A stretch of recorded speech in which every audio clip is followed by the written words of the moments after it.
This stage is infamous in the entirety of the Super Monkey Ball franchise because of how outright difficult and early it is, even for being an expert level. This stage has garnered an intense reputation as the bane of most players. This is Expert 7 from the first Super Monkey Ball, better known as Exam C. First off, let's discuss why this stage is so outright difficult. The stage first consists of this awkward bridge that requires precision to get over. Then there's this narrow downward slope that is surprisingly hard to move down, followed by a path of diagonal transfers. But the absolute worst part of this stage's design is this infamous narrow pathway at the end, which requires quick movement on the straight sections and extreme precision movement on the curves. And to add insult to injury, this stage has a 60-second time limit, which means that even one simple mistake when aligning your ball for precise movement could cost you heavily. In fact, all these factors led to the stage being considered so hard that its difficulty actually had to be toned down for Super Monkey Ball Banana Mania. Good to see that the developers gave this stage some justice, but let's be clear, the damage was already done. Now let's tackle the other elephant in the room, specifically why this stage being so early as an expert level is a big problem. So picture this, you just started the expert difficulty in the game's normal mode. The first problem is the limited number of bananas in the first 6 stages that come beforehand. There are 4 bananas on Expert 1, 10 bananas on Expert 2, 3 bananas on Expert 3, 17 bananas on Expert 4, 50 bananas on Expert 5, and 25 bananas on Expert 6. This all equals a total of 109 bananas, and while it takes 100 bananas to earn an extra life, it might not be worth it.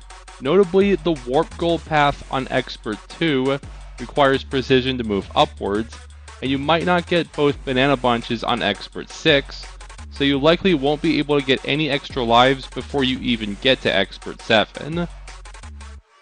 Another thing that hurts is that there are a lot of lower difficulty levels after Expert 7, some examples being Expert 12, Expert 13, Expert 23, Expert 26, Expert 39, and Expert 50. And there aren't any warp goals between Expert 3 and Expert 42, meaning that the pathway to unlocking the Expert extra levels is tediously long, and given the limited opportunities for extra lives, along with Super Monkey Ball's very high difficulty curve, it might take a very long time at best. So, we've already listed the direct reasons for why Expert 7 is so infamous and difficult, but it turns out there's a lot more to discuss.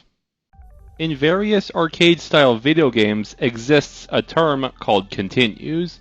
In many such cases, this is when you lose all of your lives or are defeated, but are also given a second chance to try again. Another big problem to consider is that if you want to unlock the Expert extra levels, you will have to clear the Expert levels in a single run without using any continues. This means that if you lose all of your lives even once, you immediately lose the condition for unlocking them, so it's going to take tons of practice. However, there's an even bigger problem. If you want to unlock the Master levels, you will have to clear both the Expert and Expert Extra levels in the same run. This might not seem too hard, but keep in mind that you can't lose all of your lives on the Extra levels, or likewise, you lose the condition for accessing the Master levels. So it all comes down to doing the best you possibly can after you already had to go through 50 levels of fluctuating difficulty curves, one of them being the aforementioned Expert 7. This all ties back into where we started, both in the Expert difficulty and on this documentary, not only because the first 6 Expert stages are relatively easier in comparison to the other Expert levels, but also because Expert 7, due to its status as a massive difficulty spike, is likely where anyone will lose at least one life, or even worse, have to suffer a continue in what is already a challenging video game. And as it turns out, there's still more to discuss. It might come as no surprise, but this stage as it appears in Super Monkey Ball Deluxe was worse. While the level itself is unchanged, what hurts is the lack of dead zones on the PS2 and Xbox controllers, along with no bonus stages beforehand, which means fewer bananas before you reach the stage, and in a revamped expert difficulty that consists of 100 stages in total. Yeah, I know, Deluxe was never kind to us either. But nonetheless, there still remains a silver lining. After the long winding road does indeed come easier stages, and hopefully a strong reminder of how satisfying it feels to first finish one of the hardest levels ever in a Super Monkey Ball game. It should all stand as a reminder of how we can grow strong while confronting various challenges in video games, and what the impact afterwards can hold for us. To everyone out there who wishes to challenge this stage, no matter what game it appears in, you have my support, and best of luck to you. Thank you for watching.